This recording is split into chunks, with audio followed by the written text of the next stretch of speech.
singing, and you said something else. Yeah, to activate the different qualities of different gods, like the intelligence of Ganesha, the elephant, and the beauty of the lotus goddess, and also the charisma, and because you as an artist have to make people feel higher emotions. So you yourself have to be like very clean and very try to expand love and beauty and all these things. But we are in a time where all these different traditions, all these different belief systems and musical systems start colliding, and many musicians start experimenting with each other and do this type of...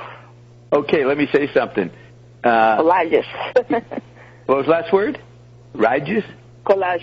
Collage, yeah. Which McLuhan said was the only way to do art in the 20th century. Now, Zappa is an expert collages.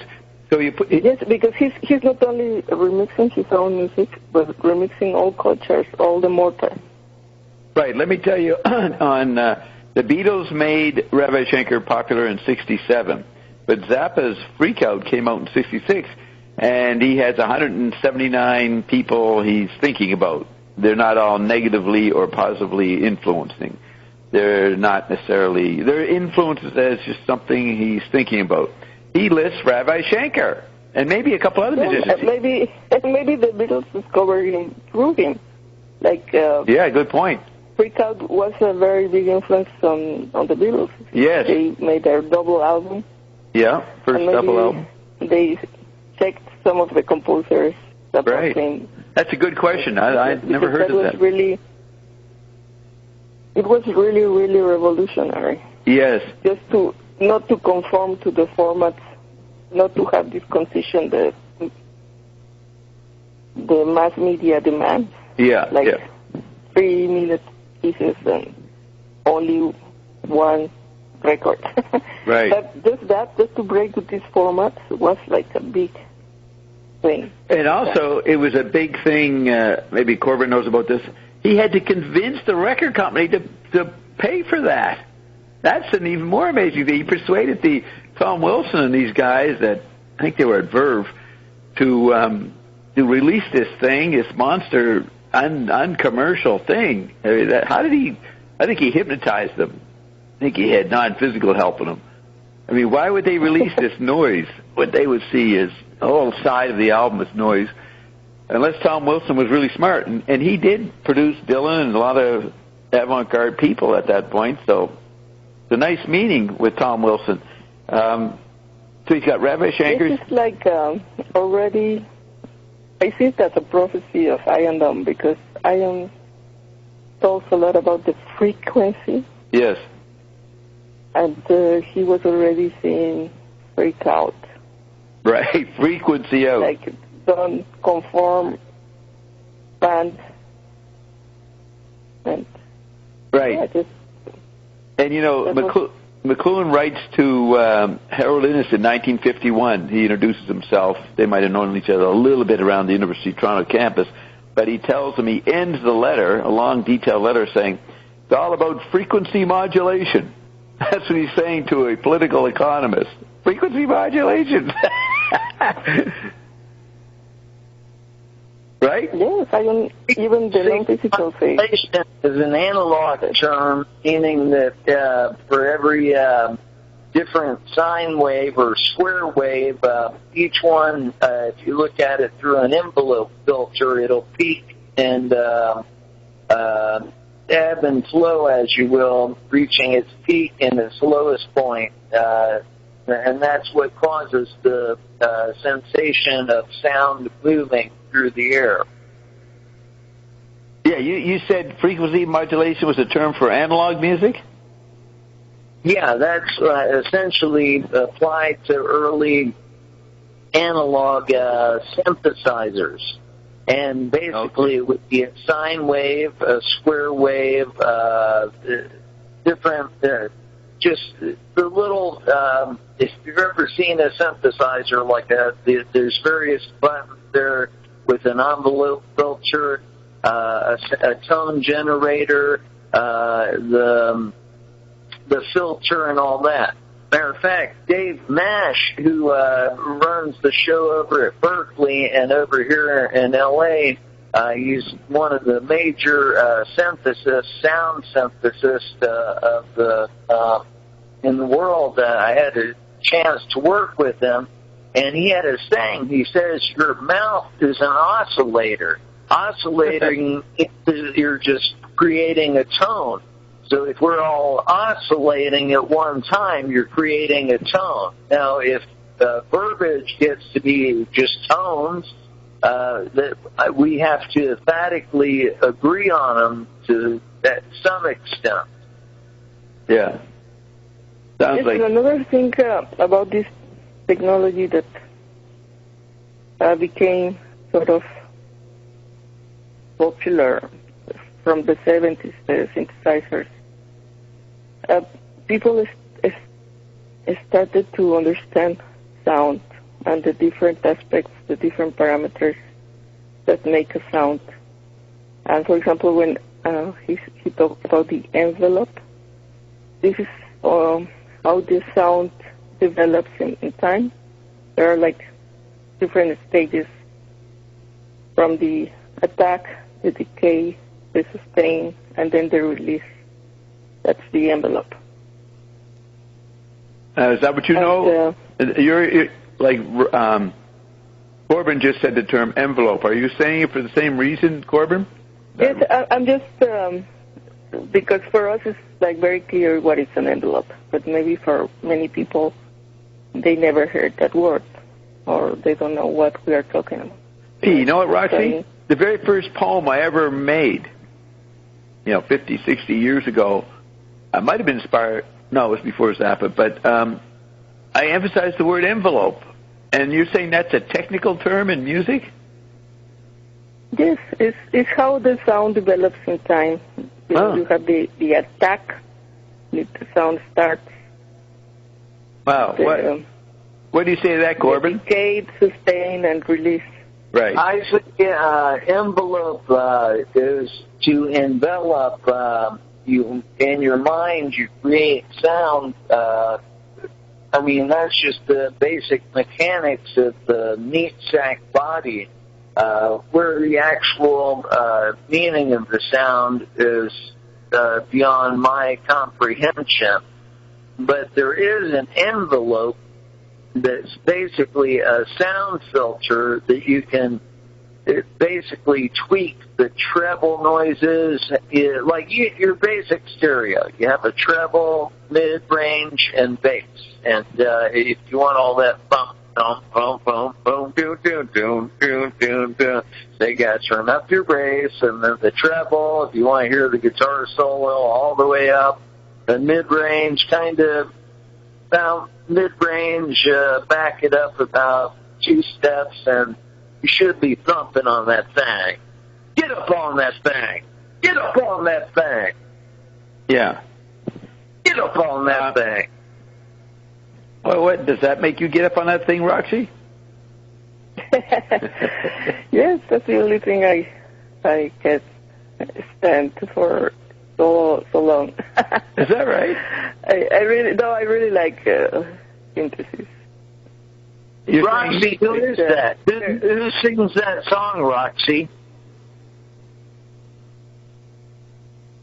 You mean the song by James Brown, or what?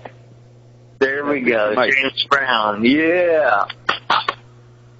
Did you just say, Roxy, that you could only listen to James Brown? No, I like to synthesize sounds. Right, and it's all you could listen to. All my life. That's the only thing that I don't get bored by. Does that apply now even?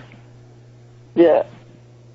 Now, what is a synthesizer? Yeah, because sound is really complex, and there are many parameters, and it's very interesting how at the beginning of synthesis, many people were trying to reproduce acoustical instruments. Yeah. And as they tried to do it, they got the awareness of the complexity of what makes an instrument sound as it sounds, the materials, the resonance box, and many, many factors. That the problem was when people sort of imitated an instrument, then you have a sound with, like for example, the strings. But the strings, when you play violin, you have many different types of effects, like glissando, staccato, martellato, and other. So in order to really reproduce like a acoustical instrument, you will have to do many different sounds, and then make the melody with all these different effects, so that it will sort of sound like a real instrument. But then it's better to use the real instrument, I think, than try to reproduce it. So your point is, don't try to reproduce it, is what you're saying. Well, you can, because, for example,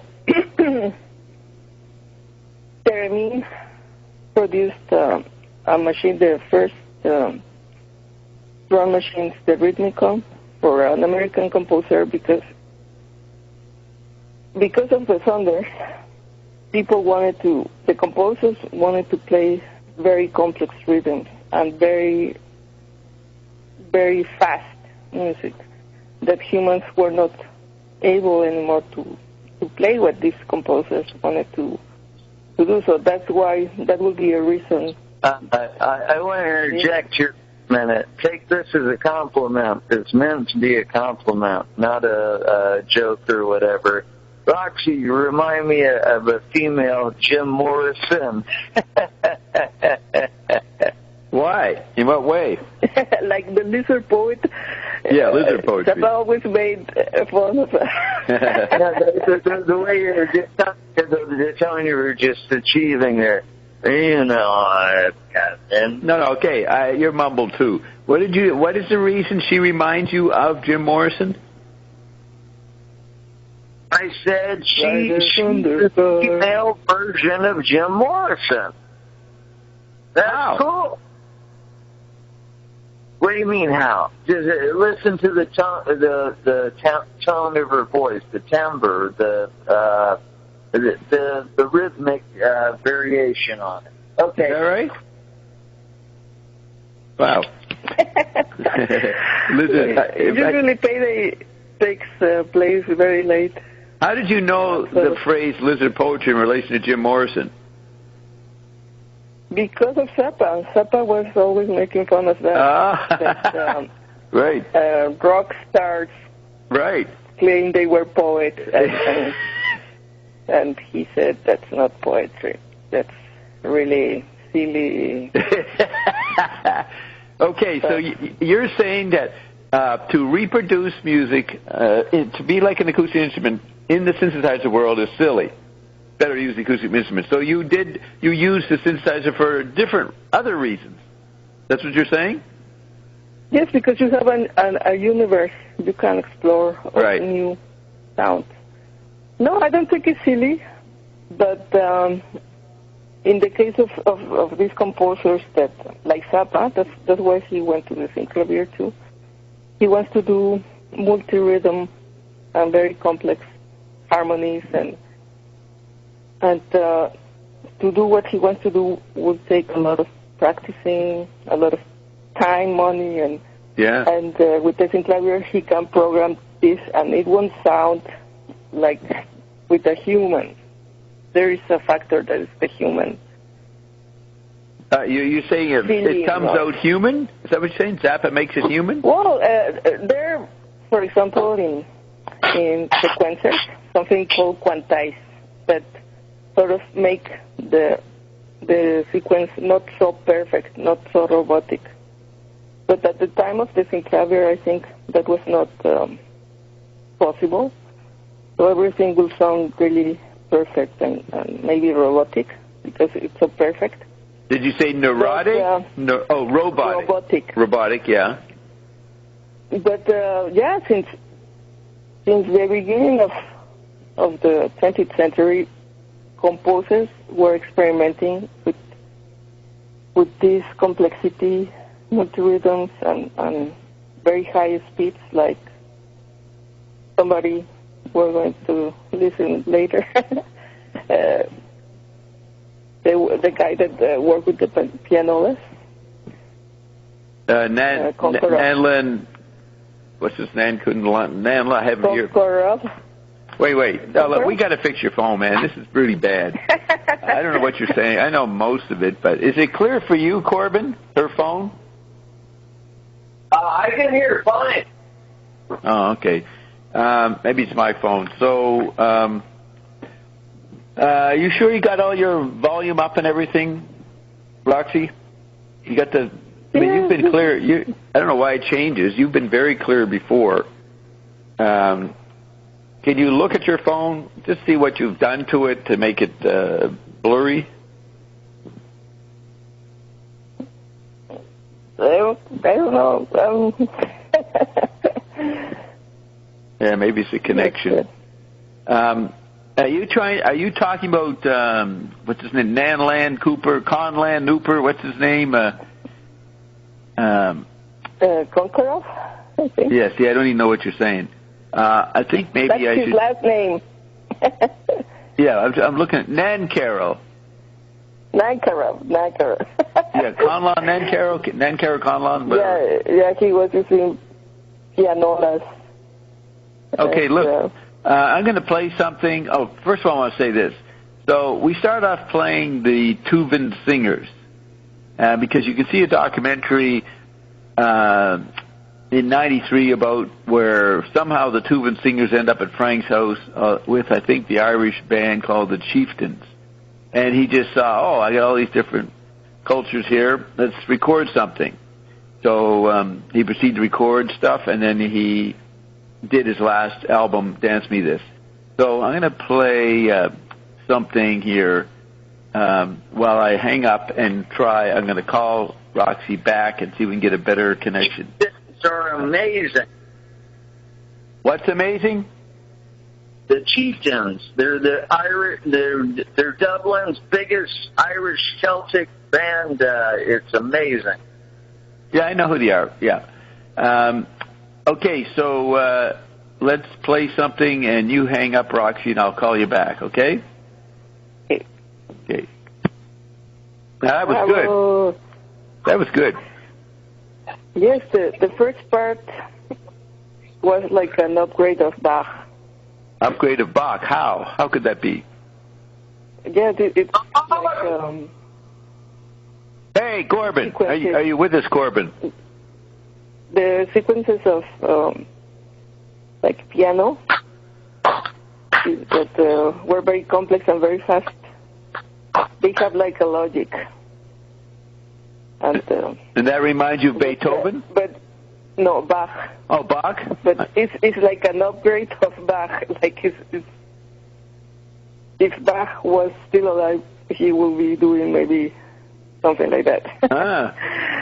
Interesting. Like because it's fast. Is very mathematical, very logical. Right. It's even more complex than the things Bach was doing. Oh, he had also the counterpoint and much more voices at the same time. But you're saying Zappa did? Zappa had many more. Bach.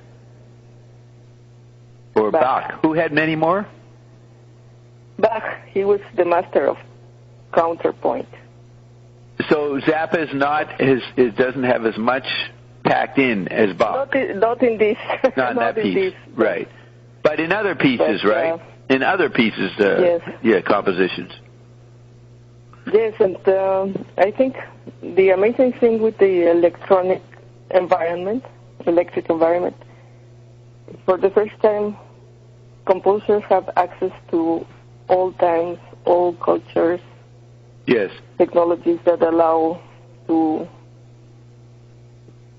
go into the sound and create sounds. And so the palette, the color, increase in really is like the Finnegan's Wake. Yes. Like at the beginning. So that's why Zappa said... That's a sound point, but it's really like a sound Finnegan's Wake. Yeah, no, I agree. And so when they asked Bach, why did you do this or that, I don't think he would say, to see what it sounds like. That's what Zappa said, that he'd make these compositions, chart it out and all that, because he wanted to see what it sounded like. In other words, he knew that there were whole new spaces of ear experience you could have. And so it was just a matter of, let's see what it sounds like. That's pretty... Well, it's like the music can translate like in a higher type of communication, a more intelligent. No. Let's get that sentence again. You got to say that whole sentence again. You said, I don't know what... Yeah, the music translates in a more complex way. Bach wanted to communicate really with God.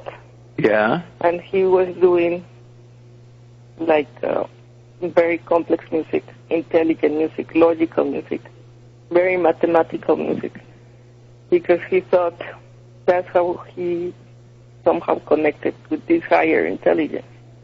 Right. Now, now connect that to Zappa. Well, I think Zappa always claimed he was atheist. But atheist? What's that word? Claimed he was atheist. He doesn't believe in God. Oh, atheist, yeah. Atheist. Yeah. And but he said also music is the only religion that delivers. So he somehow knew the frequencies is the thing that is important. Yeah, one of his statements around physical. One of his statements around 1971, when he was saying what made up his music, he said consciousness of all perceptual deficiencies, and he said consciousness of God. He used the word God in there. He just didn't believe in the regular religious way of acknowledging God, but he didn't deny there was a God, it seemed. He has it in the sense. And then he also speaks about the big note. Yes, the big note. All resonating vibration. Yes. that we call the non-physical. And Ion said the fasola was another possibility to activate the RNA and the chromosome 14. Yes. Yeah. But you developed the drops. So yeah, we don't have to listen to that horrible music. We got the drops, so that we didn't have to listen to fasola. Yes, and Zappa was also somehow intuitively doing that. He called his studio the kitchen. Yeah, the cooking. Yes, right, the cooking metaphor. He somehow knew the frequency and food. Yeah, utility muffin research connection kitchen. With the non-physical. He called it the utility muffin research kitchen. So, Corbin, are you going to say anything here? Are you listening? Yeah, I'm listening. What's going on? Come on. What do you mean, what's going on? What do you have to say to what we're doing? Year? What year? You said, what year? We just played something from 1993. Right. And what's the question? Well, no, not a question. Do you have anything to add to what we're saying, to what Roxy's saying? I have absolutely zero. What about back? Well, why, Corbin? Why do you have nothing to say? Because actually I was in this trance for a minute, and it was you, me, and Phil jamming, right? We were in that my little shitty dive of a bachelor pad by the beach at Wyndham Circle there. Yes. anyway, we were hearing the horrible goat, like his instrument was soprano sax, basically, but it sounds like a goat, like a goat in pain, like. Yeah. Now, whose instrument sounded like this? Phil Chamberlain. Remember, he has a tone like Captain Beefheart, so he's blowing away and trying to conduct Bobby on how to sing. He goes, "This Saturday night used to tear up the floor. Don't get around much. Hey, we don't get around much anymore. But we pushed them all over the side of the building just so we could have us some more wars. Kill a cop in Dallas today. You're not very friendly. You fucking please. Well, cops. Well, I don't know what to say about that." Okay. Yeah, I was thinking, because of what you said about the saxophone. Yeah, I think people like Zappa were very important. Many musicians start to experiment in not only playing in the traditional way, like all the different types of effects one learns to do, like I was saying, the legato, staccato, martellato, and all this. Yeah. But to go beyond that and research all the sound possibilities of the instrument, and to play it in non-conventional ways, and make weird noises, and I think Zappa was very important in sort of putting that as a possibility. Yes, that many musicians, as they were young, so as he was conducting, and he would do design that is like fuck you, and it means really to play the highest note. Yeah, the finger. Or all these signs he had as he conducted, and the musicians had to be creative and respond to those signs. Yes.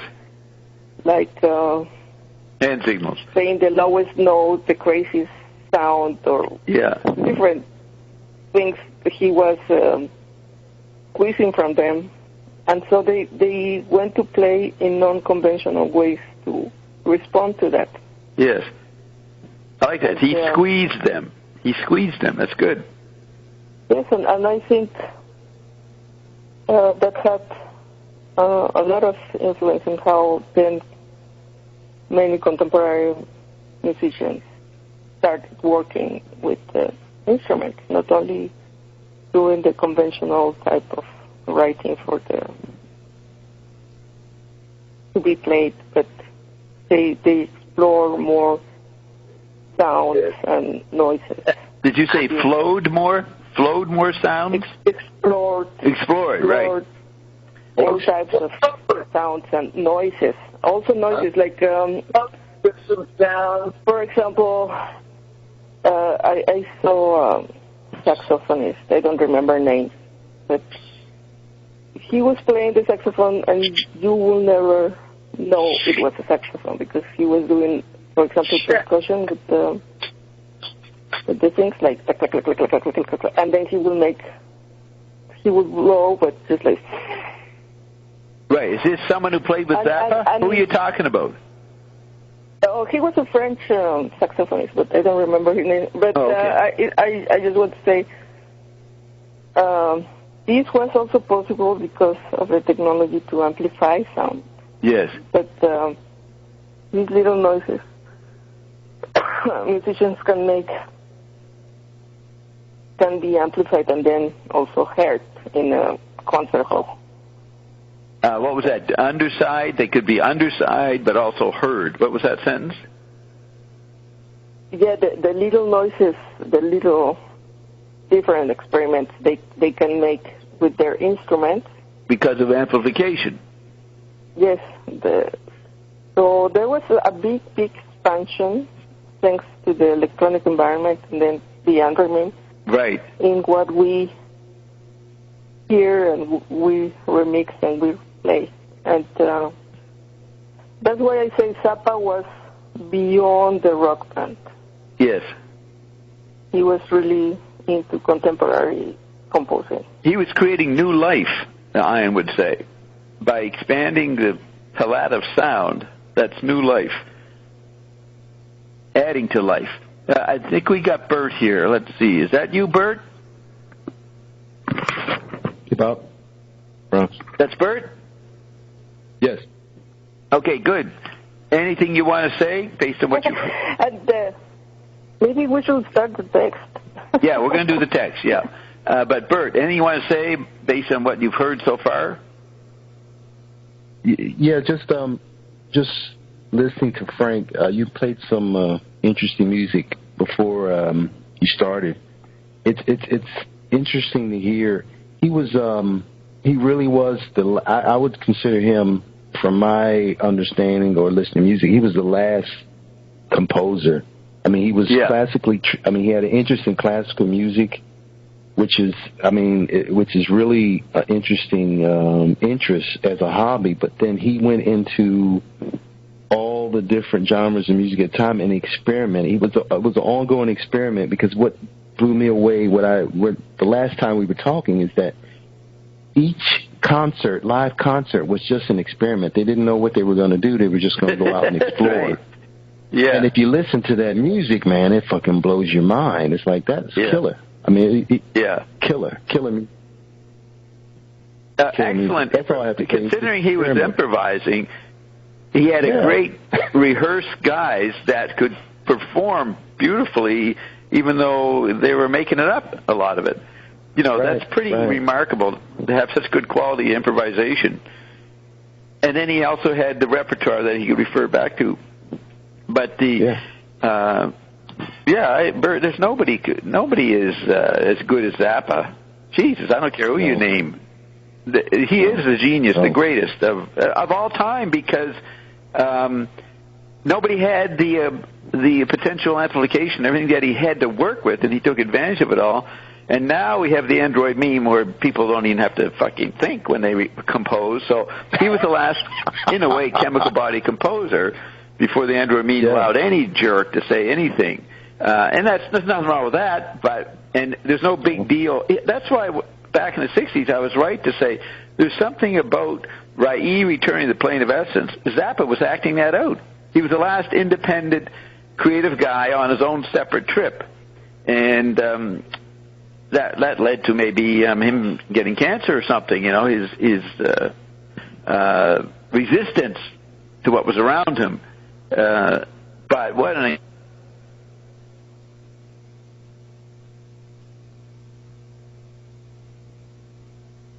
It's just that, even though, he started with the Mother's Invention, and he did, a lot of work with them, and then, he did the band with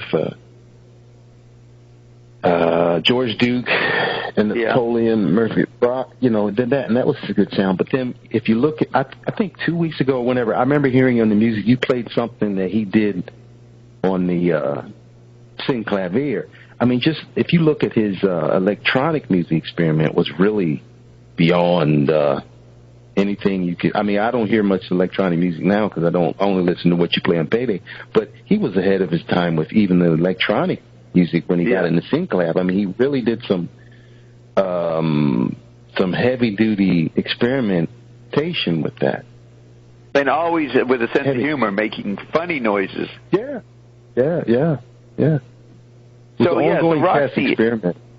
Yeah, so Roxy knew a little bit about Zappa, but over the past couple of years listening to this, she's been blown away.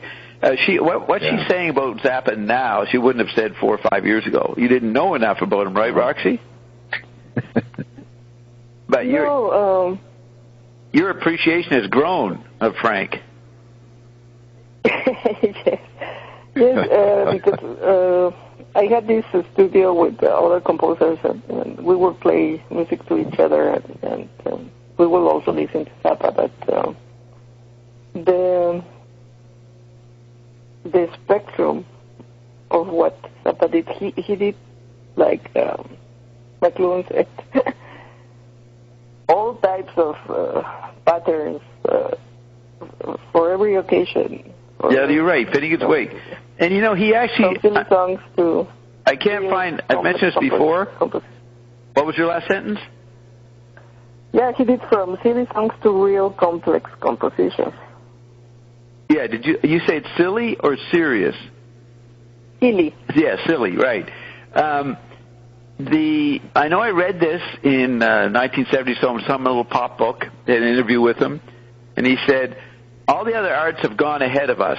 We need music to catch up. He meant to literature, to painting, sculpture, whatever. He felt that music had not kept up, and then he did it. He brought it up to date.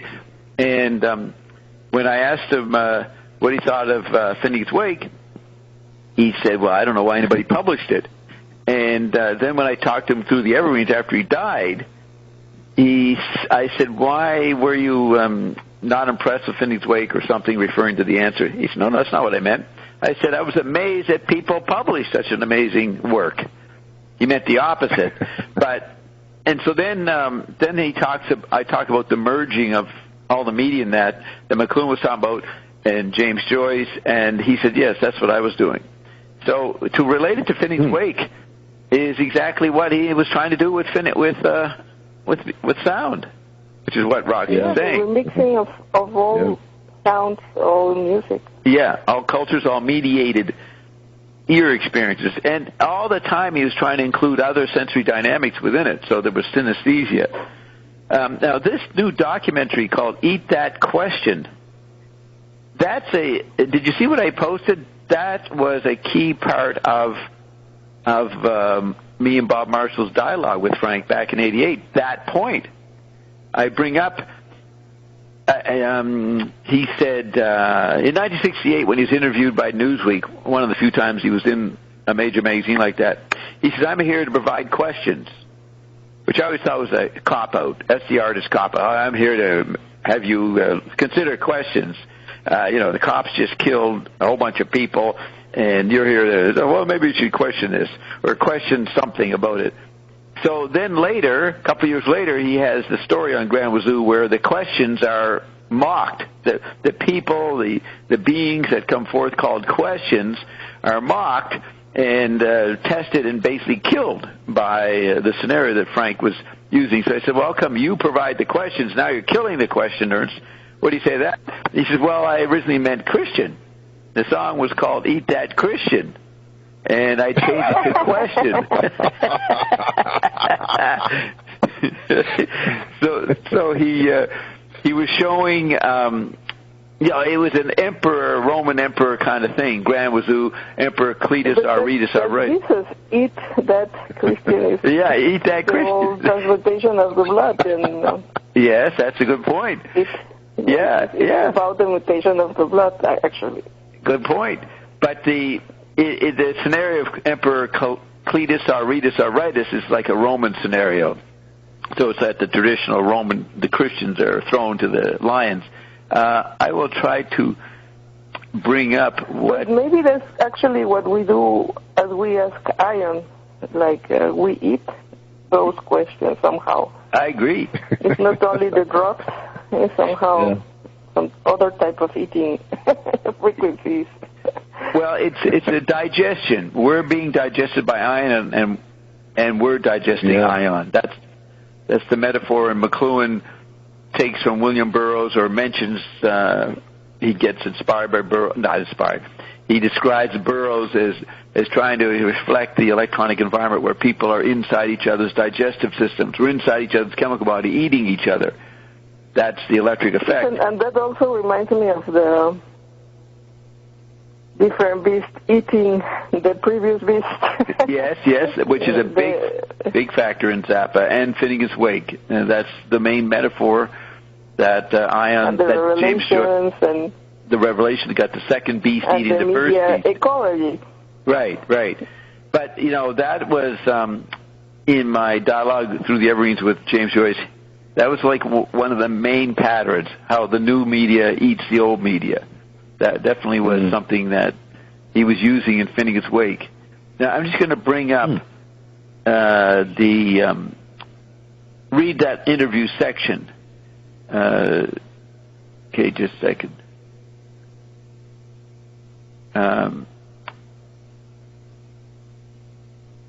Eat that question. Okay, so I say to him, or Bob Marshall, on behalf of me, says, I remember in Newsweek magazine back in '68 they did an article on you, and you said, my role is to ask questions, unquote.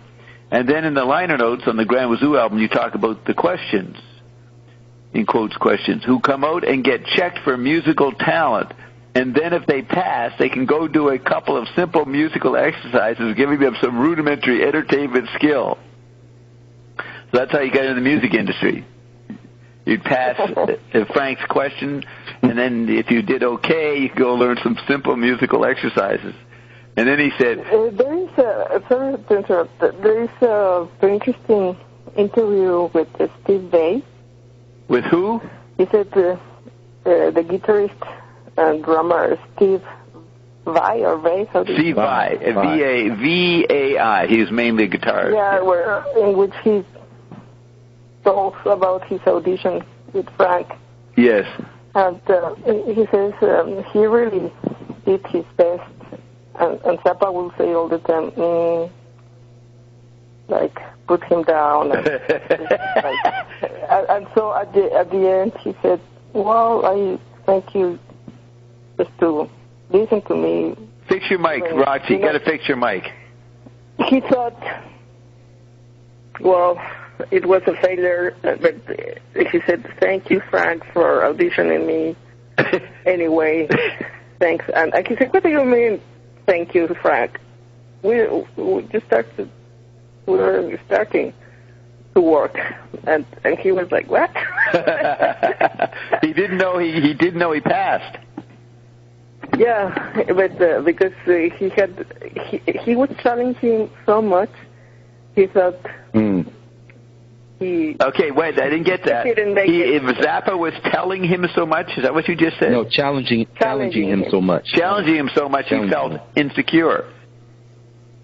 Yeah, no, he felt, it was not good enough. Yeah, he didn't know that's the way it's going to be with Frank all the time.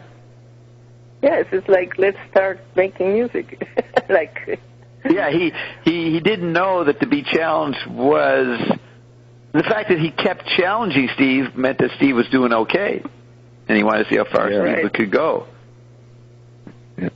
You know, my neighbor, you know that story, I may have said, 150 hours ago. We're up to 180 hours now, 174 hours. Our neighbor was a musician. Alice Cooper. What? Alice Cooper. Alice Cooper.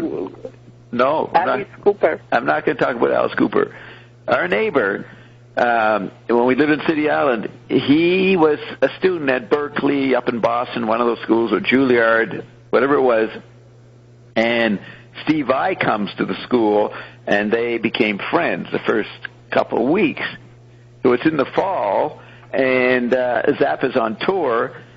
So Steve Vai says, I like this Zappa guy. I'm going to go see if I can audition or do something, meet him. And our neighbor didn't go.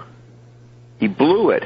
So Steve Vai comes back the next day, and he says, holy shit, I got to meet Frank and talk, and I think he's going to... No, okay. So he comes back, and the phone rings the next day, and my neighbor hadn't seen Steve come back. And it's Zappa calling for Steve. And the neighbor who loves Zappa can't believe he's talking to Frank. And he says, you want to talk to Steve Vai? Yes. So he wakes Steve Vai up, and Steve gets on there, and then after the phone call, he tells our neighbor, forget his name, that, hey, Frank wants me to come back or to audition when I can, after I finish my studies or whatever. And our neighbor was fucking pissed, man, because he would love to have played for Zappa. He was good enough at it. He was a drummer or something. He didn't fucking go. See, never be lazy when you're a young kid. Fucking put in that extra mile. Go the extra mile. Go do something that pisses you off. That's how you make it. I mean, look at that. Steve Vai got to go, and he was able to drop out of school within a couple of months because he was in the band. Gee, and then that's a real education. So, right. That's the message there. Do not listen to your fucking mind or your fatigue or you're tired or you're sleepy. But fucking, you want to, you got to deal with Zappa. You're 6 years old, and I've got to deal with Zappa. He's the gold standard. You go there, like Roxy did. She went to this electronic lab when she was 9 years old, ready to go. Oh, yeah. That's wow. That is unbelievable. It's unbelievable, yeah. Unbelievable. There was some stuff she was, well, I was too freaky. There was no other thing I could have done. There was what? Fine. No what? No what? What'd you say? No what? Nothing else she could do. Fine. Nothing else she could find. Well, she was on her own world. She's almost autistic, and she was describing when her late teens or something. She's in 5 fucking bands. She did like 5 different bands. And there's so this guy writes, an old friend of hers from way back there is writing his history, his autobiography, and he says he mentions Roxana, that he met her very early, and he then claims that Roxana was the girlfriend of some guy. So Roxy had to call him up the other day. She says, "Fuck that! I was not anybody's girlfriend." So she was on her way to become. She was determined to be a saint, to start levitating. Was not interested in guys, and she thought it was silly that this guy said. And she said back then. No, he told me my first band was like a new wave band. A singer called Blanca Watts. Yeah. And he told me, but I also heard you were the girlfriend of Blanca Watts. So there are all types of. Yeah, everybody. There were rumors that she was involved with 5 different guys and 5 different bands, all this stuff. But none of it was true. And so here's Roxy, semi-autistic, and following her own way. Zappa was almost autistic in his way. There's a biography that claims McLuhan was autistic. So if you want to be a Manipulative satirist, you got to be autistic. So we're growing millions of Manipulative satirists with all these autistic kids. Yes, I don't think it's like amazing or it has any merit. It's just that maybe it's a type of perception or a type of thinking or I don't know that we just don't fit. Right. We have to save ourselves in this environment. I don't know if it. I wonder if it had something to do with your environment. Where you had maids and all that. Could being a princess be a factor in being just supported? I think, for example, meeting Juan María Ponte and his best friend was Gabriel García Márquez, and he had this big library. And I'll just say you said the name fast. She meant Garcia Marquez, whatever his name is, who did the famous novel 100 Years of Solitude, which Dylan came out in the early 70s. When Bob Dylan did his comeback tour in 1974, he carried that novel around with him called 100 Years of Solitude and told everybody to read it. So he was propagating for Roxy's buddy at the big library at Jorge Ponte. No, but I think just to see these people is like I want to be able to talk with these people. So I have to learn as much as I can to be a POV. Be a understand what they're talking about. Be a POB. I must be a dad. Don't lock me in the bathroom. I got a POB. I'm actually quoting Bob Marshall. Dad, don't bring that TV in the house. It'll make me lose my interest in hockey. And for example, Frank Zappa, got in contact with Perez. And yes, he wanted that right away, 15 years old. Wanting to make the contact. So I'll just bring in, since Corbin was noisy, let's just see if he has something to add.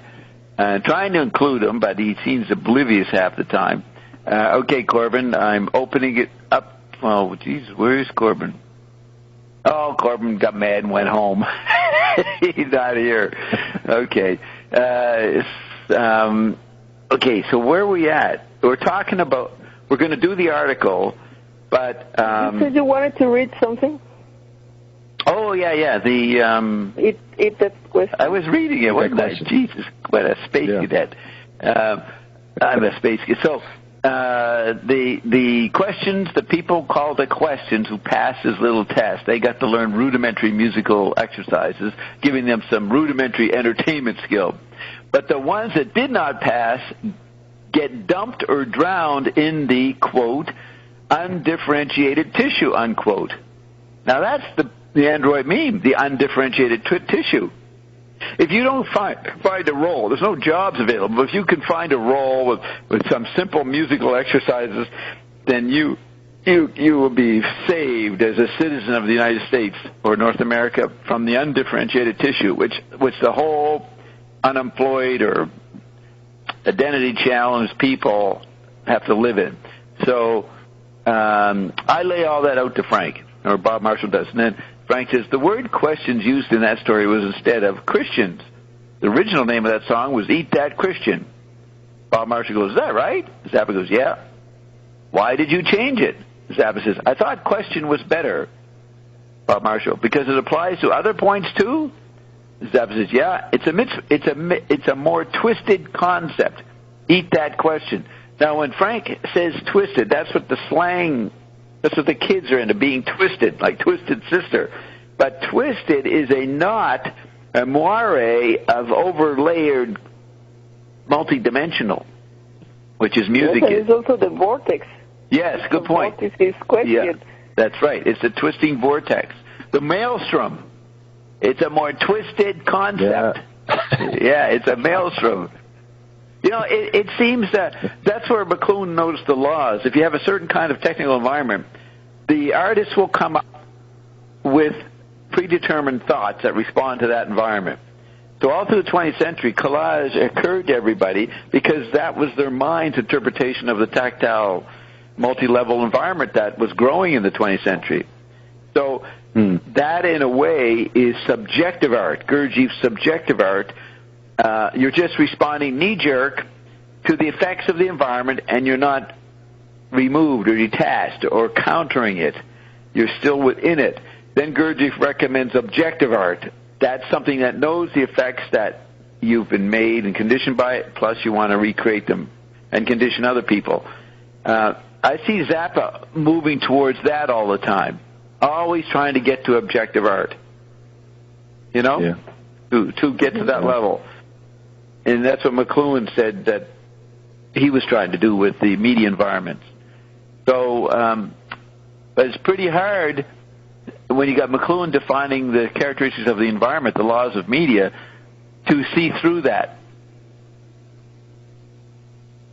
I think Zappa saw through it. What you said, Bob, there made me think when you said that Zappa was trying to do objective art. That's probably why a lot of people, when they first hear it, some people don't like it because they're because of their ear filters. They're not really open. They're not open to what he was trying to do artistically, and he was trying to do something objective, where a lot of people's subjectivity and listening to music is programmed, so they only stay within that range of what they like or what they're used to. And he was always pushing the boundary because he was always trying to push it. Yeah, this would be more particular. Wyndham Lewis wrote a novel in 1919 called Tar. 1918, 1990 came out. And Tar was the main English artist. And that character says all kinds of stuff that Wyndham Lewis had said in Blast in 1914. Is a literal representative of Lewis in this character. But the author is constantly satirizing Lewis, the character Tar, T-A-R-R. In other words, all through his books, through his career, he would take what he'd been saying in his essays and conversations, and he would put it up in the fucking mirror or under the microscope and rip himself apart. And usually end up with a fucking tragedy. He'd kill himself. I mean, that's pretty self-conscious or objective or not trying to project something about yourself. You're really trying to be super aware of all yourself, and you make yourself be a asshole in the novel. Okay? So he did that. So Zappa kind of did that because his character of Uncle Meat, who is trying to develop sounds to condition the population, and he invents the band Reuben and the Jets, and he has them modulating frequencies because he wants to do something to society. That's how you could perceive Frank. He was taking effects and being like Uncle Meat, trying to modulate the audience in some way. But if he was doing it quite consciously and not viciously, he would be one step removed from that. So therefore, he's satirizing himself as Uncle Meat. You know what I mean? How you have to include a very strong satire of yourself to make it sort of honest that you're not doing that. You're totally aware of what you could be seen as, and you have to include that in the figure of what you're doing, your character. Yeah. You get that? You get that, Carol? Yes. You understand that? Does Dr. Dean see that? Let's hope she does. Are you muted, Carol? Can they even hear you? Can you hear her in the background? She's laughing. You guys can hear her? Yes, I can. Yeah, I can. Very self-conscious. You know, when I talk like this, she gets nervous. She's laughing her head off. She said for decades, I live with an EST or EST trader. She said, I live with it. I'm always making sure she's super aware of every fucking move she makes, which pissed her off. Constantly I'm being told, shut up! I don't need to be aware of myself. I'm an Akasha. I'm ascended, Bob. Fuck that, I said. So I don't think Zappa got to do that with Gail. Maybe he did. I don't know. Maybe that's what made Gail go nuts.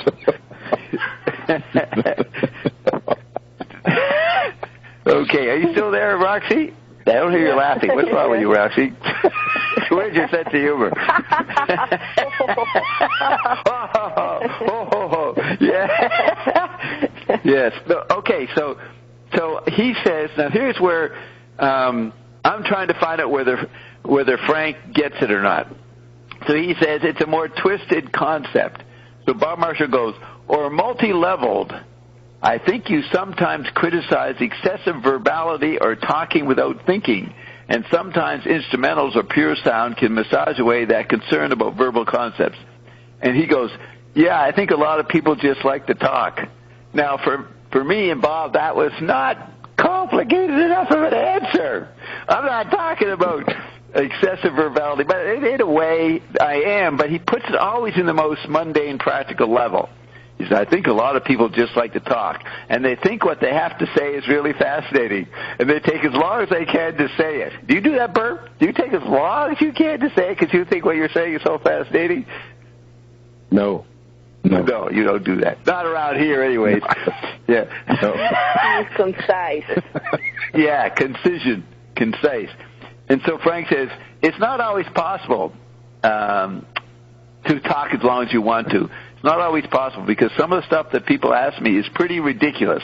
But I want to find the quickest way to boil it down and give an answer that you could remember, if you could remember the question. Sometimes the questions are 6 weeks long, but just to bring the answer down to a manageable chunk, it's tricky to do it. It's the kind of thing that would be easier to do if you were writing it down on paper. But to me, that's the most boring thing in life, writing things down on paper. He'd rather talk it, I guess, even though he wrote music on paper. So Bob Marshall says, well, your strategy, now here's where Bob tries to take it to another level to see if Frank can come with him. Well, your strategy is so appropriate for an electric technology when you're given 30 seconds to get your point across. Zappa goes, that's a challenge. Try it sometime. He didn't get into the media now. So I was always trying to get him to get on a figure ground talk. Because that's why you are not in mass media. That's why I'm not in the mass media, that's right. You cannot be concise, but that's actually a way of censoring. It's a way of what? Censoring. Censure? Censoring, right, censoring. No, I can be concise, but there's a lot. Who wants to be limited to being concise? Now, Frank knew. No, because like McLuhan said, it will take a week to explain. There are things that really need time. Yes. Basically, and you know what McLuhan was saying? That it's money, that cost. They prefer to air more ads. More what? To let you advertisement. Yes, a quick thing. Well, McLuhan would say, we don't need to interview me. I'm telling you, just turn off the TV environment. I don't even want to be heard. That's what McLuhan was saying. But they didn't like that. So Brian Taylor writes this, and he's always complex. He goes, looking at Frank's answer to Bob Marshall, he goes, shades of alt slack. And then he quotes the article, one of the ones where they review his movie, the movie Eat That Question, with Frank's being talking head. And I want to add this. Back in the early 90s, maybe after Frank died, the Evergreens said, Gail's going to put together a documentary, and it's going to be nothing but Frank talking. Michael Blake Reed might have been saying this to me after the trance, him channeling Evergreens, was over. But I remember him talking about it with me, and he said, I saw that they're going to release, and this would have been about 97, so almost 20 years ago, he saw them releasing a movie on Frank, because he just died, and it would be nothing but Frank talking. And Michael says, the guy was an incredible talker. He did incredible interviews. He has a lot to say, and nobody knows about this stuff, that Frank could do this, that he was a good talker. And this movie will go out, this documentary will go out, and it'll be a big hit, because, and all it'll be just Frank talking. It's just the footage of him. So Michael predicted that. It didn't happen within the year. If he's tapping into the timeless, then maybe he didn't know when it was, but he thought it would be soon. In the late 90s. 20 years later, they do it. And it's a big hit. He's getting really great. Everybody is shocked. Oh, we didn't know Frank was like this. He could talk or think in all these different ways. They're very impressed with it. And that's what Michael picked up. And it got an accurate prediction. Just the timing was way off. And with Gail delaying things anyways, that could be a factor. But anyways, I want to put that on record that the Evergreens predicted this kind of movie for Frank would be the best kind of thing to draw people's attention to him. So Brian Taylor quotes someone talking about Eat That Question, the movie. It says Frank threw out every condescending or trite question. So he's showing these condescending or trite questions to Frank. Zappa's wry grin and brilliant answers display one man's fight against a culture of bureaucratic and institutional wrist-slapping. His intelligence and self-awareness ensured that Zappa had control over his own image, even from beyond the grave. So Brian posts that. So I would think there's more to the interview. Where it goes, let's bring that up, because I didn't include it in the post. But all you have to do is put in Bob Marshall Zappa, and it comes up. It's the most prominent interview. So looking at this part, what's the word? Question. It brings it up to. So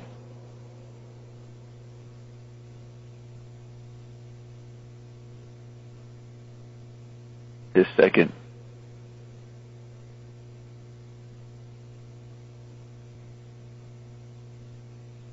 Still looking.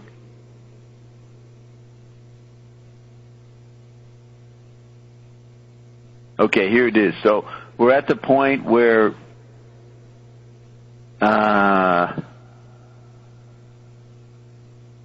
I say, yeah, that's pretty good. It's appropriate that you speak in short terms, short bites for the electric technology when you're given 30 seconds to get your point across. He goes, that's a challenge. Try it sometime. And Bob Marshall says, I do it. Or try to do it on the radio every week. So you ask musical questions? Yeah. Then Bob Marshall says, I remember in an interview around the late 70s, you brought up the concept of Sprechstimme, a German term.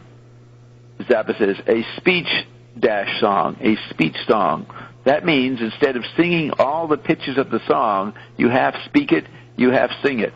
It's a technique that was attributed to Arnold Schoenberg, who used it in a piece called Pierrot Lunaire. And the way it was written was all the pitches for the soprano to sing, the ones that she was supposed to have speak, had X's on the stems. But I don't think he invented it, because this is a type of vocal styling that has been used in blues. It's also been used in other types of ethnic music. You can find it in Bulgarian music where instead of exactly singing the note, you imply the pitch of the note, but you're really talking it. It's in between. There's the interval. Now, while I'm reading this, just like that little muskrat, what is that little muldoon? What's that little thing? A mole or a that long mole. He's always walking across the patio with this great purpose. It looks like a little rascal. Yeah, a little, not a rascal, a little rat. No. A rat, yeah, long rat. No, not rascal. They're raccoon. Rascal? There's no animal called a rascal, is there? Am I close? Is it rascal? I can confuse Bob. No, that's a human. Listen, here's what's funny. I'm reading the text, and the corner of my eye, it's like a Mexican movie where you're watching some scene, the cowboys are shooting each other, and there's some peasant walking by with a donkey, totally oblivious of the gunfight. You just in the background walking through with some practical chore they're doing. Well, in the corner of my eye, I see Kel dragging a fucking big swath of fucking pine leaves or something. They're fronds. They're fronds. Yeah, tree fronds. It's so funny. You see this person dragging this big pile of fronds. You didn't see me macheting them? No, I didn't see that. But it's just like there's a servant walking around cleaning up Bob's mess, cleaning up his vast property, the vast estate. I was happily sitting down on the new couch looking out at the new view, and there were these... The trees. The trees are in the way where Brucey goes chops them up. No, see, I would never go chop up. I'd move. I give nature the benefit of the doubt. I'd move to another position. I'm not going to inflict change on my environment. I'm going to leave it alone, but Carol just goes fucking alters it. She chops up the trees. But it's so funny, like this peasant dragging a fucking bunch of trees. we should actually have a camera showing what you're doing all the time. It's like so ridiculous. I'm never... trying to persuade the world into a new revolution, talk them into a new thing. And I got somebody walking around totally ignoring the revolution, doing practical shit that I'd never be caught dead doing. The view. What? The view is awesome now. Yes, the view. See, she improves her life all the time. Mm-hmm. Sprechstimme. We're talking about Sprechstimme, a German term. But I like the way he says it's in between speaking and singing. There's the gap. Mm-hmm. All great 20th century artists work with the tactile gap. That's the common denominator. That's what they're all trying to express. And then McLuhan says, we're all a bunch of knee-jerk hypnotized people. Now, you know why, Cal? See, this is why you should know this, so never forget it. Okay. The electric environment is an extension of the gap. It's an extension of tactility. Mm-hmm. And they're only responding to this they're only inspired by tactile concepts because the environment is a tactile environment.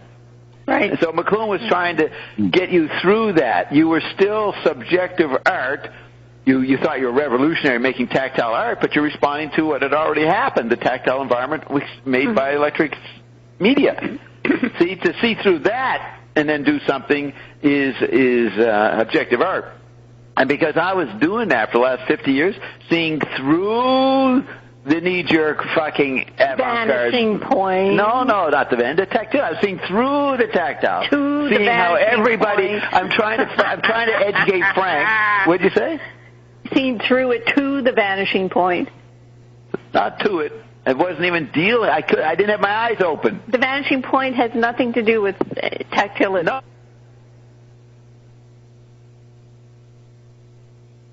I don't have my eyes open. Remember, I don't notice anything visually? I'm a tactile person by instinct, or even beyond that. But the point is, I'm getting Bob Marshall to try to wake Frank up. Oh, this Bob Marshall, why don't you come clean? No. I'm going to come clean? I'm going to come wet. I'm going to spew it all over the place. In your mouth, preferably. You're going to have to lick it up. Now she gives me the finger. Yeah. So are you still there? We don't hear you laughing, Roxy. Yeah, good. All right, you're still there, because the phone could blink off. Now, this is a key point. I'm there trying to make Frank aware of his knee-jerk response to everything, that he's got this most avant-garde situation. But I gave him the benefit, though, because he did make pretty good art that was trying to see through it all. Well, he got good with his answers with you? Are you saying the whole interview was knee-jerk answers? Yes, he never got to the point. And, like, once Jerry Fialka learned my stuff, and he worked for Frank, he would say, hey, Bob, he read the interview like 10 years later. He says, fucking Frank didn't get it. I said, that's right, Jerry, he didn't get it. But I wasn't going to make a big deal of it. Bob Marshall wanted to play it on his radio and let Bob Marshall get credit for having this great Zappa interview that all the biographers did.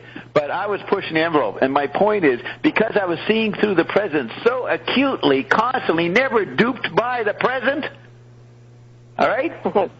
That's why Ion came to me. I was the only guy seeing through everything. Wow. Yeah, wow. Wow, that's right. You should be impressed. Yes, you just explained the reason. Beg your pardon? You just explained why Ion came to you. Yeah, I from did. all the millions of persons. What'd you just say? Among the millions of people, what? Billions of Yeah, why? I was the brightest eyeball, laser beam eyes and ears. I was noticed. Like everybody else is the undifferentiated tissue. They're all fucking disappeared.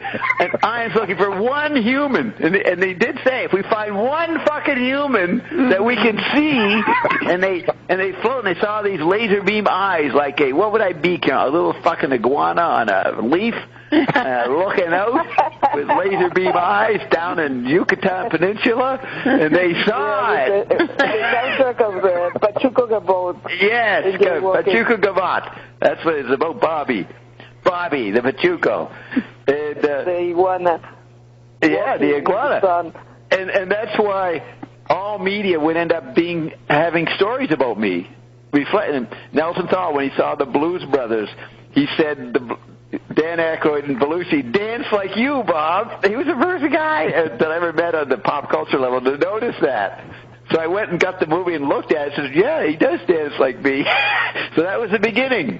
The Android Me, that was the late 70s when the Android Me was starting to surface as the only thing around. So I inflict this on all the Zappa fans who are sitting here waiting for me to talk about how Frank is, and we're talking about me again, fans. Yep. Damn good reason. Okay, so talking about Sprechstimme, he says you can find it in Bulgarian music where instead of exactly singing the note, you imply the pitch of the note, but you're really talking it. It's in between. So then me trying to x-ray beyond, I go, you started doing your talking stuff around that time when you were talking about that concept? And then he goes, the first album had Sprechstimme on it. So he doesn't, I think he talks about it in interviews. He doesn't talk about it till the early 80s, so that's what I'm thinking of, late 70s, early 80s, when he brings it up. He's, no, I had it in Freakout. The first album had Sprechstimme on it. So he taught me something there and distracted me from me trying to wake him up. So you got two people trying to wake each other up, right? That's the humor here. Who gets to hit the other with the whiskey bottle? Yes, that's right. Who's gonna make the other one have a new insight? And you hear, I'm definitely winning in the Kirchhoff stakes. If you may not have heard the last few ones I did with him, but he's constantly going, oh, yes. Jesus, yeah. He's constantly getting his mind inflamed. Do you notice that, Bert? Yes, it's a great sparring match, Bob. You beat him up. You beat him up. Yeah, I beat him up every time. Starts off, I rope-a-dope him. He talks and goes on for a half an hour about whatever he's interested in, and then I'll say one thing, and he'll go, oh, I didn't know that, Bob. And then we're on to the races. He didn't get it about Finnegan's Wake. The main note that highlighted for me, he didn't get about the Emalia and Finnegan's Wake. He didn't know that, and he didn't see it. And you told him to look at. You need to look at Finnegan's Wake, and he didn't get that. That's right. You gave have you heard the latest? Never looked at it. Yes, you're pretty good at keeping up. I've done 3 over the last few days, and you've heard those? Yes. Yeah, we have a raucous at the end of the latest one, July 7th one. I'm trying to get him to stop fucking watching the news. Right. I said, you're overreacting. He couldn't give a really Did you find that cute? Yes, but he didn't give a clear explanation of why. He was kind of like dangling on the edge when you told him to stop. He couldn't give a real clear reason of why he's watching. That's because he's subjective, Art. Where is he now? Where is he? He lives in Rome. He goes between Rome and Nice. But he's in Ontario, Canada right now because he has property there, a big mansion that he built up, back in the 70s when he lived in Canada. He lived in Canada till about 2008. But the past 8 years, he's been concentrating more on Europe. And he has a nice summer place or an alternative place in Nice, and he has a place in Rome. Okay? So he can be in 3 different places, so to speak, when we're talking to him. And right now he's in Canada. All right? You got that? Yeah. And he's more available right now because of summer vacation. He's not traveling. He's the most well-known McLuhanite. He even had a 6-month honorary residence at the Smithsonian Institute a few years ago, 10 years ago or something. I mean, they go for looking for McLuhan. They go to him. And you are all witnessing the education of the great archetype, Derek Kirchhoff, right there with Bob. Right? And his Bob his Bob influence got him fired at the Davos, the World Economic. I heard him. Remember, he told you that he got fired at the. He was a regular question. He was a regular the leader. Davos, we find out neat stuff. That he's at Davos in Switzerland. I think it's Switzerland. Yes. The average. World Economic Forum with the elite, the trilateralists, the Bilderbergers, and their underlings and top professors go there and they argue about the world economy. And I've noticed the last few years, the concluding statement that comes out, whoever makes it says, "We don't know what we're talking about. This is beyond all knowledge. This is a fucking mess. We don't understand anything." This is what they learn every year for the past 3 or 4 years, that they don't understand the economy and their talking doesn't work. And all they have to do is just come over to Dobbs Town, and it will be well explained. And while I do that, there's a little gecko on the railing puffing its chest, this weird part of itself, orange. He's mirroring me puffing myself. It's a mating signal. Is that right? Well, I get him horny, I guess. He's trying to mate with me. But he's puffing himself up for nobody. Nobody's there to see it except for me. Yeah, it's a green gecko, and then he puffs out a red... orange throat mechanism. Throat bottle. Throat balloon. Look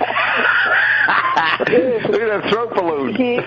He heard you were a Mexican iguana. So. Yeah, an iguana's come to visit to Maui. Wow, he's let iguanas in here. So that's right.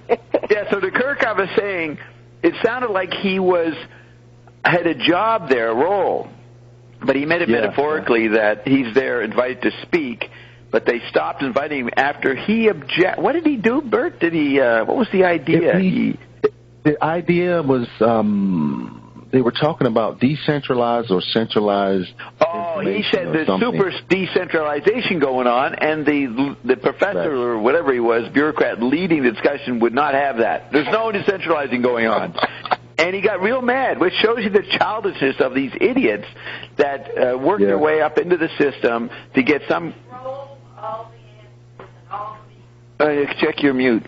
Sorry, and they thereby control all the answers and all the memes that go out to the public. Yeah, that was a revelatory thing. I mean, de Kirchhoff he's pretty good at getting along with what's going on, but a simple idea of decentralization, this fucking guy couldn't take it? That's ridiculous. Silly people. And I'm describing how they work their lives up. They're 50 years old. They've infiltrated the system. They kept a clean nose, as Dylan would say. and made themselves acceptable, and then they become these ridiculous bureaucrats of meme control who are just going to get cancer and die, because they're all frustrated and all fucked up because it doesn't work. And so it's to Derek's credit. See, this is what happened. He was kicked upstairs. He was kicked out of the peak zone and sent up to Dobbs. That's the best thing that happened to you. Get fired, and then find me, and then go to my private workshop, which is way better than Dan Winter's private workshop. And I like how you dropped. I like how you dropped ion on it. You explained ion. Yeah. Oh, this is the people. Yeah, a session or two ago, people, we finally got to the point where I got to explain ion to him.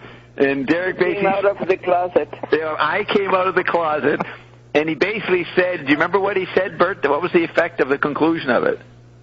I don't understand it, or I don't know, or he kind of babbled of what he said, but I remember he kind of babbled. You're partly right. You're in between, Bert. You're half getting it and half not getting it.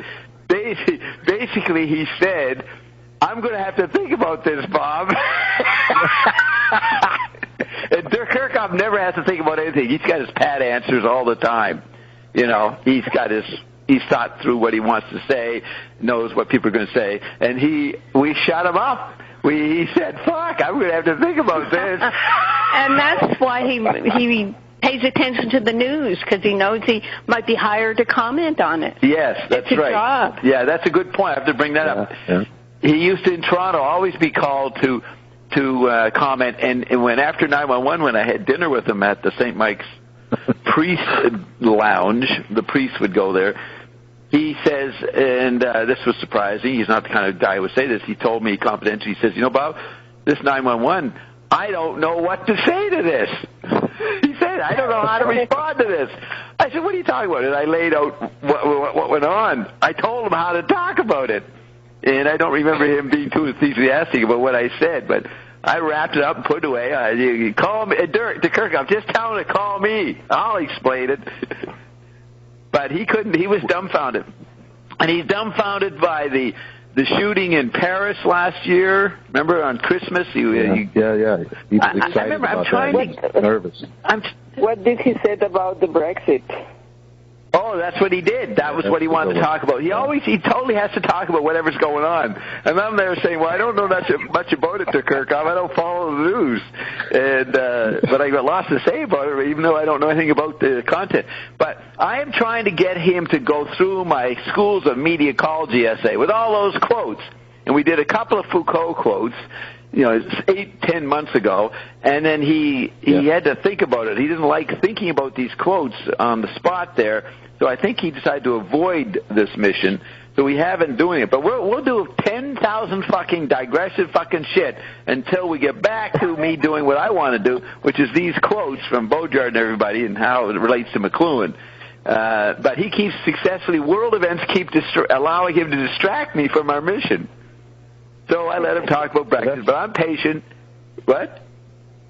That's what he did. You have a chance the next session. Okay, don't you guys notice you're talking at the same time?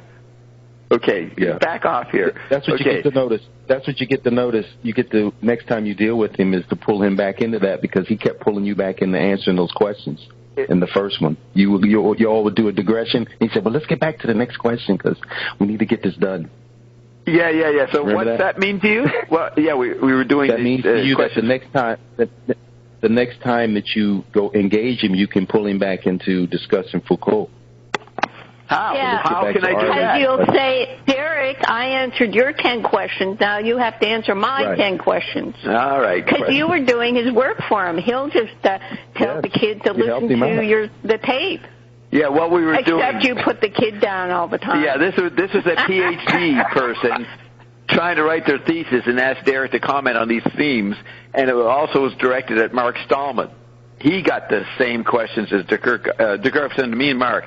So I spent most of my time putting down Mark Stallman, which I'll do anytime I get a chance to. And so we go, and Mark had already typed up his answers, so we were reviewing those.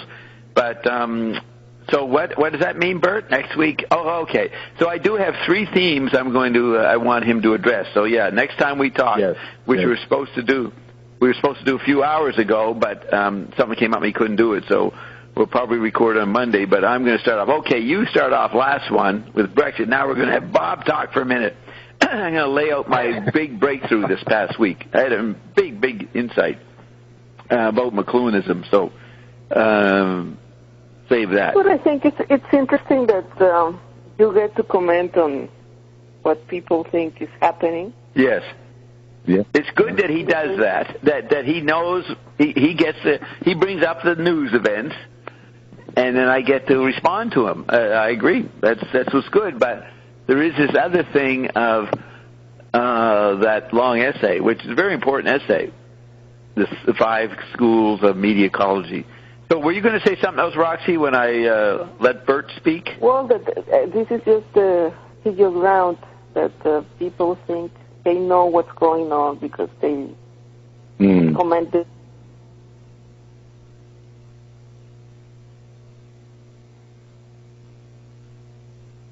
No, it's about figure ground. Oh, figure ground, yes. People think they know what's going on because they listen to the news. Right, so here's the point you need to know about figure ground. You can comment on what is really behind that effect. The para-information view. I want to point out about figure ground. Figure ground is a visual bias. Pre-literate people didn't see figure ground. Maybe they saw many figure grounds. But remember, when you're saying figure ground, that's what came in with the printing press. It created horizon. So you have the figure, Mona Lisa, in the front, and then the background is the landscape. And it looks like it's proportionately diminishing, like normal perspective caused by the printing press would see. But you look at painting before the printing press, there's no proper perspective in terms of distance and a diminishing of size. So there's no figure ground in pre-literate societies, pre-printing press. Okay? Now, the McLuhanites don't know that. They say, oh, McLuhan's talking about figure ground, but they never notice that figure ground is a figure for the ground of literacy. There is another way, dynamic symmetry of tensions, proportions among tensions, which is what the pre-literate people are sensitive to. But you got to watch it. You can say it's figure ground, but most people have a visual version of figure ground. You get that, Roxy? That's very sophisticated, extra fine-tuning there. Yes, thank you. Very much. Yeah, just put a little donation in the cup here for that. Now, but, for example, many people just focus on, the Brexit. The what? Oh, Brexit. So many companies are going bankrupt. Are they focus on the figure? And for example, the retirement money has been reduced. I think here in Germany like 10%, and in other countries maybe 50%. Yeah, it's amazing how the people... And in other countries, you are not getting anything. Anything, right. What's amazing is that the elites think that the people are allowed to be sacrificed for the big picture, or whatever they fucking say. Okay, we can't afford you to be alive, so we're going to cut back your income when you retire. You know, this... Well, it's the absurd situation of having to make debt just to keep the system running. Yeah, as if we owe somebody something. We made all this environment. This is what Ben Watson, now we'll get to Ben Watson in a minute. This is what Ben Watson says. Why don't the people just rise up and take over the tools? Why do we have to have management telling us whether we can use them or not? And, of course, the soldiers are ready to shoot them, or that's the myth, right? The Army will shoot you if you try to actually take over your own equipment. So where we stand, only those who aren't afraid of death, will survive. The rest of the guys will be shot. Yeah, Carolyn. Yeah, what happens, too, when something like this comes up, some big world event, then the companies who wanted to downsize anyway will do it and blame Brexit, but it's got nothing to do with Brexit.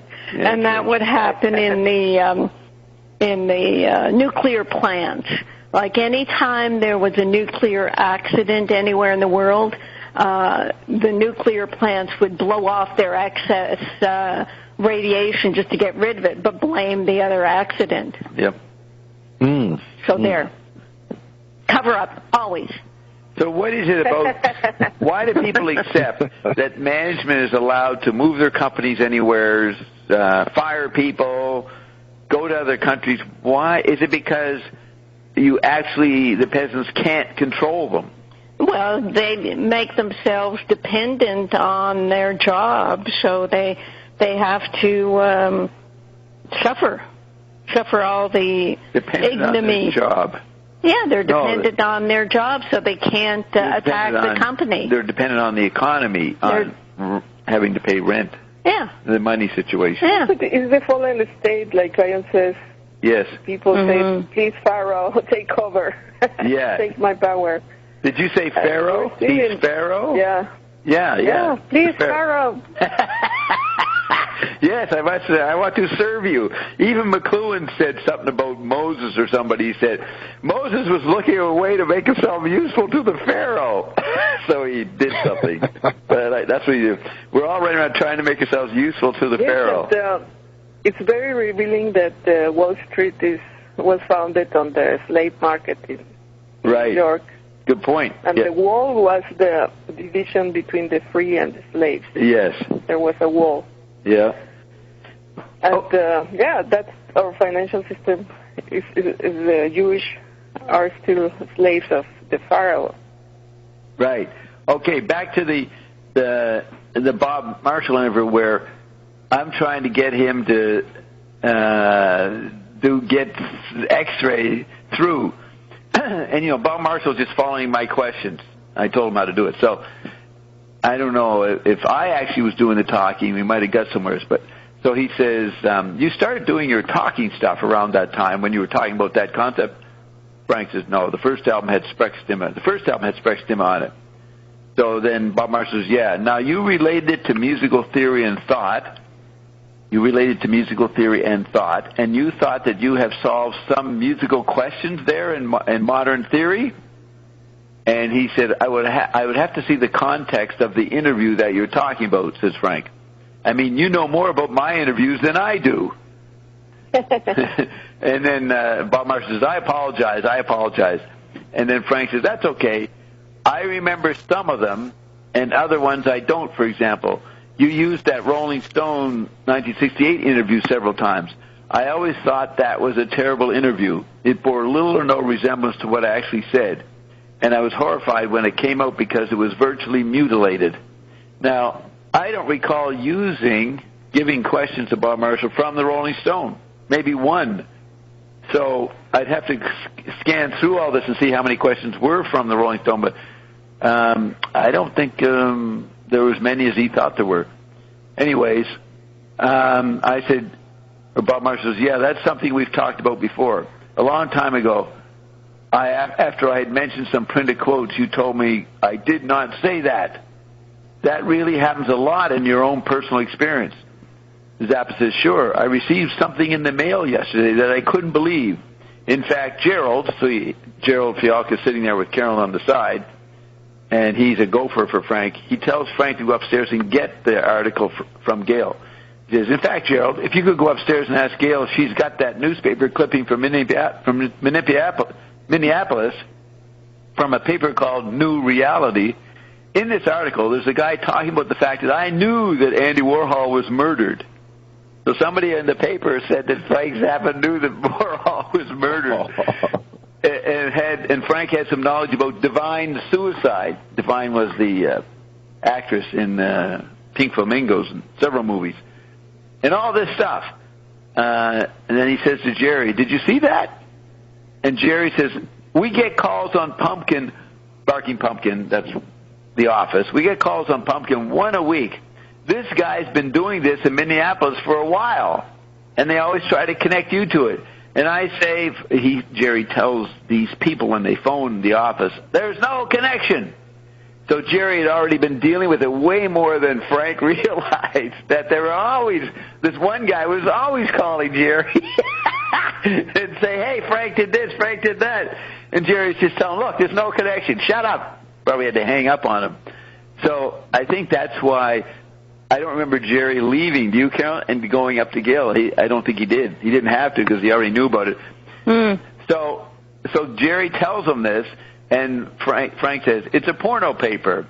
It's not even a real newspaper. It's got ads for bondage and stuff in it. And there's this guy making references to me knowing something about the supposed murder of Eddie Warhol and something to do with Divine. And a few paragraphs later, my daughter's foot fetish. And actually, Dweezil was named after Gail's foot, big toe. But this guy out in Minneapolis, too busy timing, too much. If he's in a porno paper, he's getting a lot of distractions, right? So he says, Frank and Moon's foot fetish, and all this stuff. It's just the most bizarre stuff. So I laughed it off, says Frank. But you talk about things that appear in print with my name connected to it. I'm not to be held wholly responsible for what's out there. So Bob Marshall says, so that's like mental pornography, this gossip and rumor. In this society of information overload, people can get away with a lot of bullshit. Frank says, sure, just because that's in print, somebody's going to say, well, there must be something to it, otherwise he wouldn't have written it. Otherwise, somebody would go after it. Someone that was written about would say, "Hey, I didn't say that," and sue you. People think that that's what's going on. That media are worried about the readers finding out they're lying, so they don't lie. Well, there's so much information overload. Bob Marshall says that you can get away with it. And then, yes, like the famous phrase. Everybody quotes McLuhan saying, art is everything you can get away with, and he never said that. That's right, and Jerry Fialka's very bad. He's always quoting that. You see, McLuhan had a very technical definition of art. It wasn't what you could go with. It wasn't what you could get away with. McLuhan was explaining what the environment was, what the real art was, that made you think that you could get away with it. That's what the real art was, the thing that made you think that you could get away with it. Then Bob says, yeah, there's a cop for everything. Frank says, that's right. They'd get him if it wasn't true. Frank he's on the same page as Bob Marshall. People think that there's some very smart or on-duty cop or justice system that is looking for criminals, and don't you dare fuck up because we'll catch you. Right? They'll get him. If they publish something that wasn't true, he'd be caught. They'd be embarrassed. Exposed. So then I go, or Bob Marshall says, there's where the naivety is. And maybe that's why people are so hypnotized by father images, because they said, quote, well, things are so out of control, we need a tough guy, unquote. I mean, this could be a disservice of the television age bringing, and then Frank says, and this is when George Bush is running for president, the first George Bush. And he's going to win. He's going to beat Dukakis in November 88. And this is a few weeks before this, in October 88. And Bush was up against the wimp factor. He was seen as a wimp. So this thing that the people think they need a tough guy to be in control, Frank says, anybody who looks at George Bush and sees a tough guy has really been mediated. Bob Marshall says, mediated. It's like Bob Marshall, holy shit, he's saying a McLuhan word. Here's where we're going to nail Frank. Mediated. Don't they call in the mediators during the strikes? That relates to the media. And then Frank says, well, they're mediating in the strike, really. Yeah, they give press conferences, says Bob. Frank says, that's right. And then Bob says, we've talked about this earlier, the confusion, the difficulty to communicate in this mass hallucination that's going on. You said once, quote, information about my private life serves no purpose, unquote. But then the music is an extension of yourself. I guess it's obvious that what you make as music does not relate to what time you go to bed. Frank says, I think that's irrelevant because the part of that I think that's irrelevant because the part of me that people should be most interested in, if they have any interest in me at all, is what I do, not how I do it or who I am or whatever, because I provide a service for them. Well, they don't know people need to fill in. Frank doesn't know people need to fill in who you are and all that because you're getting a discarnate image. And they want to get the chemical body completion. But he's saying they should just notice what I do for them.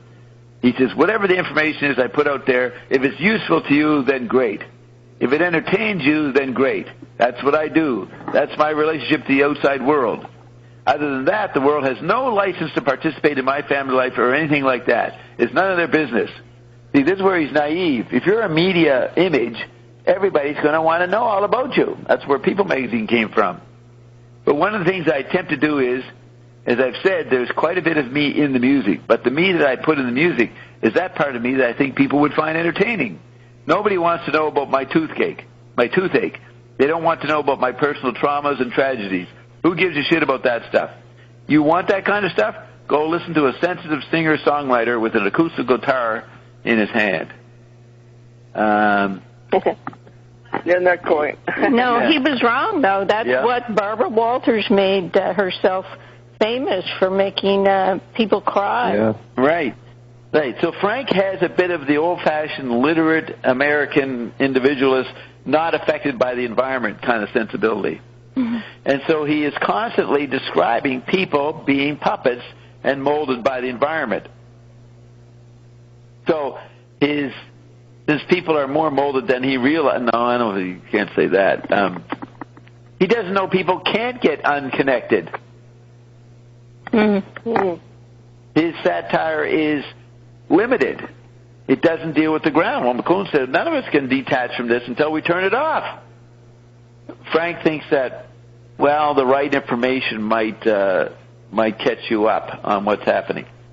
So that's why we talk to Frank. We do 180 hours of Frank. Then we say, fuck it, let's go over and do the do line, do 1,000 hours of do line, because Frank didn't get the whole way.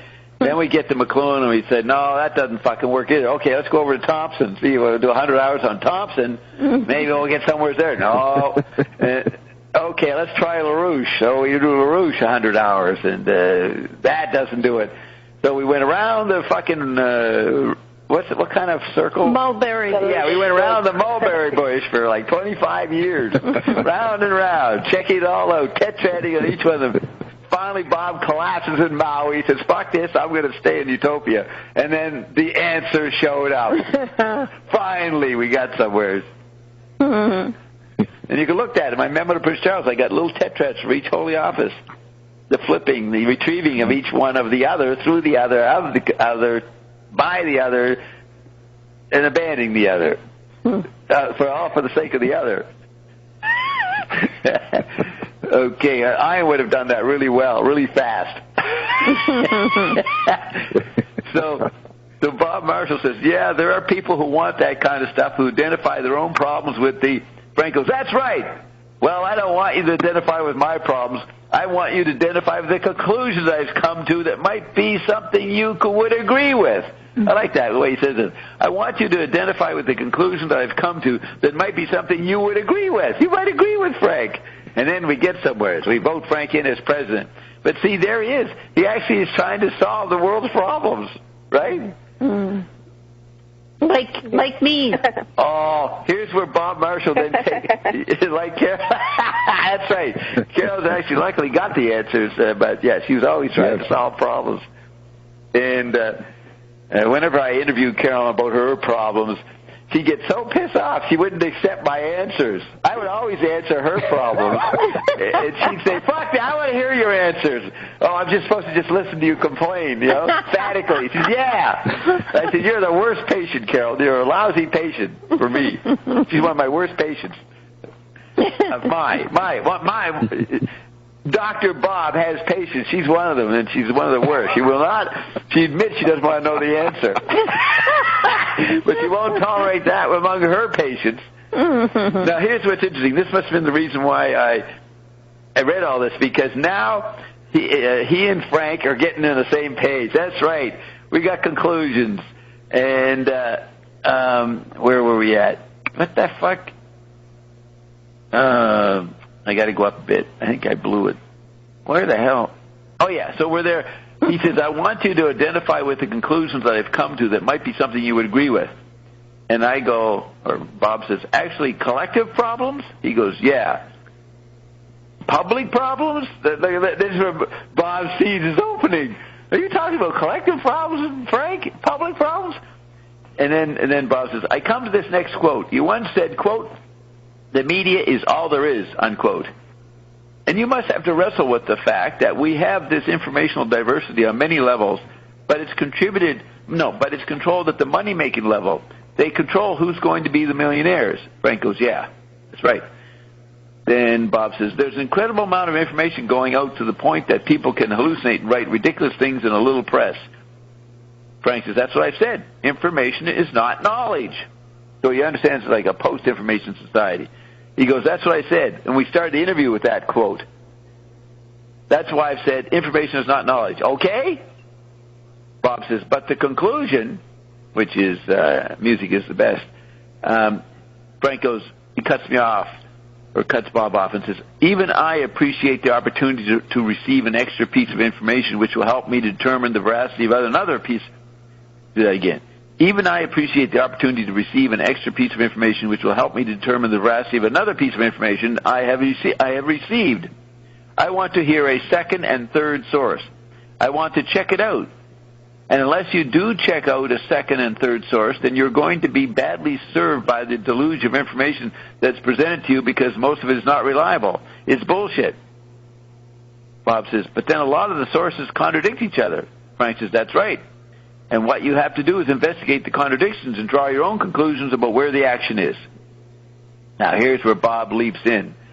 And in that information flood, I can see the phrase, quote, the medium is the message, unquote, helps you point out that there's a technical effect that's going in, aside from all the confetti or baby powder that's getting in your face for all the different media as information. Did I hear you giggle, Roxy? Yes, because you have to bring up McEwen. We're now, right at this point, we are ready to get Frank why the interview is happening. We now have got Frank to the nub of the matter, and now Bob can take over and educate the guy. So what happens? Frank says, yeah, you have to understand that the medium that brings you the message taints the message. It spins the message. In other words, the same factoid presented on CNN, if you took that same piece of data and put it on in USA Today, as opposed to the Wall Street Journal or the Journal of the American Medical Association or the Encyclopedia Britannica, now, if the same factoid was everywhere, which one would you say would reinforce all the rest of them? If the thing is in the encyclopedia, it looks a little more like a real fact than it does on CNN. CNN is really not a reliable source of news. It's a fountain of disinformation. It's probably the most biased, most spin-encrusted, totally unreliable source of information that you can lay your eyes on. But I watch it all the time because it gives me a great thing to compare other stuff to. And most people don't do that. Most people won't compare. They'll just hear the news report and buy it right away, and it's done. It's plugged into their memory bank, and when it's time to process information, that's the erroneous fact that they're operating on. Like people who have absorbed the latest polls, when it's time to figure out what they're going to do about the election, they're saturated with polls to tell them that all is lost. So I recognize he didn't get it. He's talking about media content.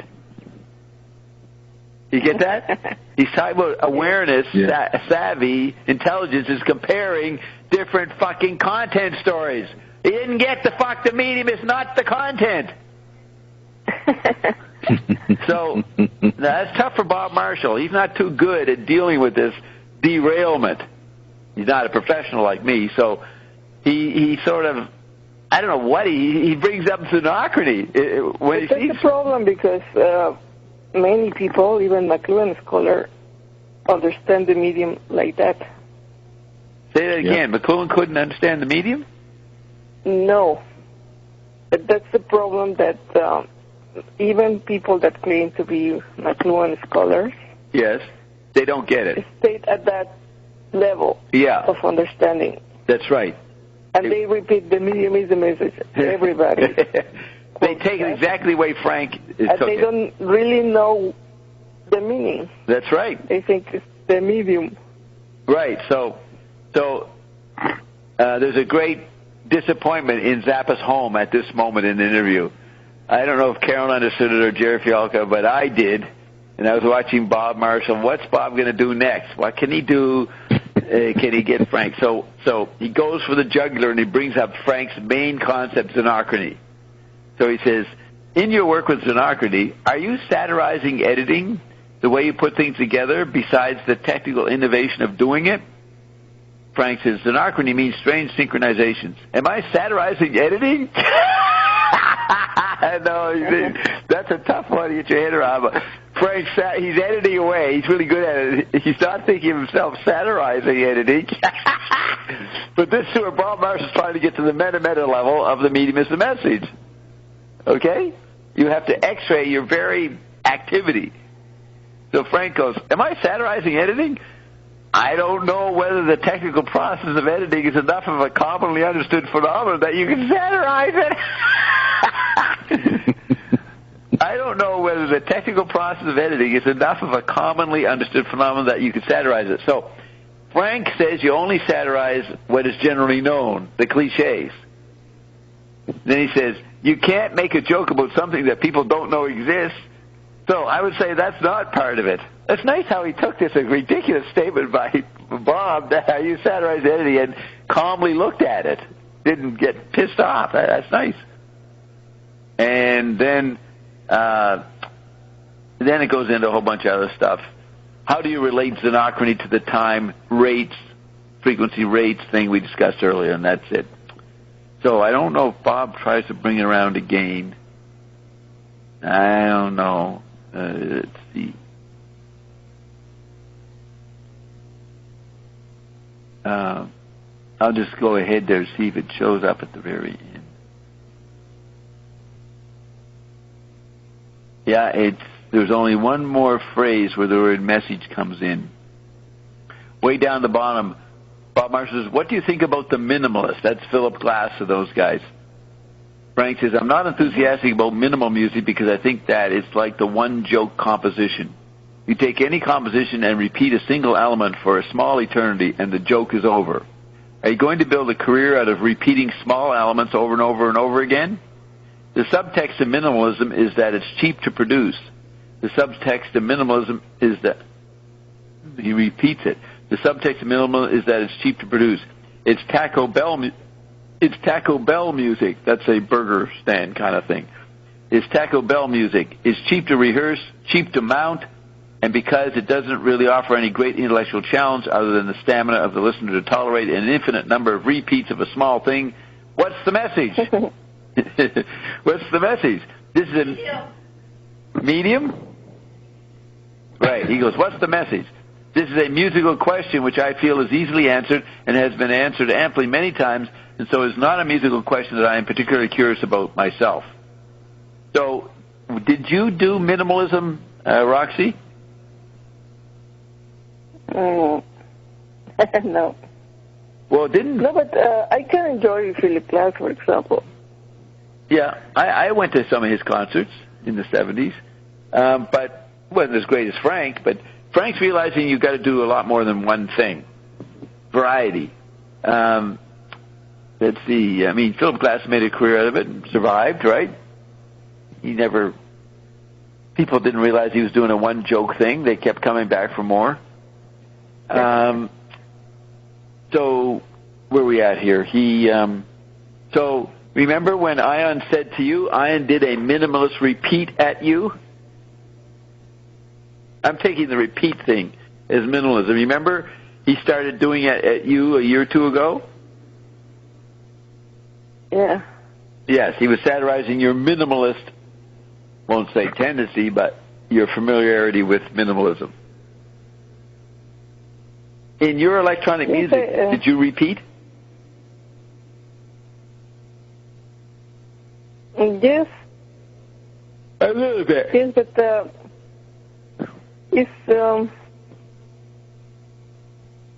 it's more like sound composition, not rhythms or melodies and